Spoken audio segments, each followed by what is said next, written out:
వాళ్ళ నాయకురాలు కవిత గారు, అసలు ఆవిడ ఏ పార్టీలో ఉండో అర్థమవుతలేదు నాకైతే. బీఆర్ఎస్ పార్టీలో దయ్యాలు ఉన్నాయి అన్నారు.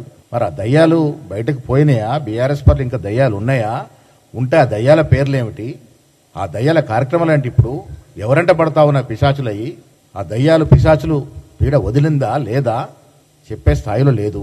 మొన్న ఆవిడ మేము ఆర్డినెన్స్ తీసుకొస్తే ఆవిడ రంగులు పూసుకొని తీర్మార్ డ్యాన్సులు చేస్తూ ఉంది. ప్రజలు టీవీ చూసినంత నవ్వుకుంటా ఉన్నారు. రంగులు వేషాలు మార్చుకున్నంత మాత్రాన పిల్లి పులిగా మారుతుంది అనుకుంటే అది అవివేకం అవుతుంది. లిక్కర్ స్కామ్లో రాష్ట్రానికి తలవంపు తెచ్చిన కవిత భగీరథ ప్రయత్నం చేసినా ప్రజలు ఆమెను పట్టించుకోరు. తెలంగాణ రాష్ట్రం వచ్చినా సామాజిక తెలంగాణ రాలేదని చెప్పిన కల్వకుంట్ల కవిత మరి బీఆర్ఎస్ అధికారం ఉన్నప్పుడు ఎందుకు స్పందించలే? ఇవాళ బీఆర్ఎస్ వల్ల సామాజిక రాలేదని ఒప్పుకున్న ఆవిడ మరి బీఆర్ఎస్ వల్ల వచ్చిన ఎమ్మెల్సీ పదవి ఎందుకు రాజీనామా చేయట్లే? బీఆర్ఎస్ పార్టీకి ఎందుకు రాజీనామా చేయట్లే? అలా చేస్తుంటే కనీసం కొంత నమ్మేవారేమో. అది చేయకుండా కాంగ్రెస్ పార్టీ చేసిన ఘనకార్యాలని కొంత కలర్ పూసుకొని నా వల్లే వచ్చింది. అరే విచిత్రమైన సంఘటన, నా వల్లే వచ్చింది, మేము చేసే ఉద్యమం. అసలు మేము తెలంగాణ రాష్ట్రంలో అధికారంలోకి వచ్చిన తర్వాత 42% రిజర్వేషన్ రూపకల్పన చేస్తున్నప్పుడు కవిత గారు జైల్లో ఉన్నారు. మరి ఆవిడెప్పుడు ఉద్యమం చేసే?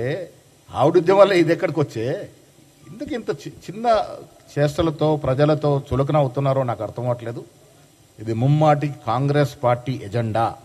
బీసీల పట్ల కాంగ్రెస్ పార్టీ ఛాంపియన్ మా హీరో రాహుల్ గాంధీ ఈ నినాదాన్ని చేతబూనాడు కాబట్టే ఆయన సైనికులమైనటువంటి రేవంత్ రెడ్డి గారు, భట్టి గారు, మేము అందరం కూడా కట్టుబడి ఉండి ఈ రాష్ట్రంలో కుల సర్వే చేశాం. 42% రిజర్వేషన్ ఇచ్చాం. ఈ సందర్భంలో రేవంత్ రెడ్డి గారు కూడా అభినందనలు.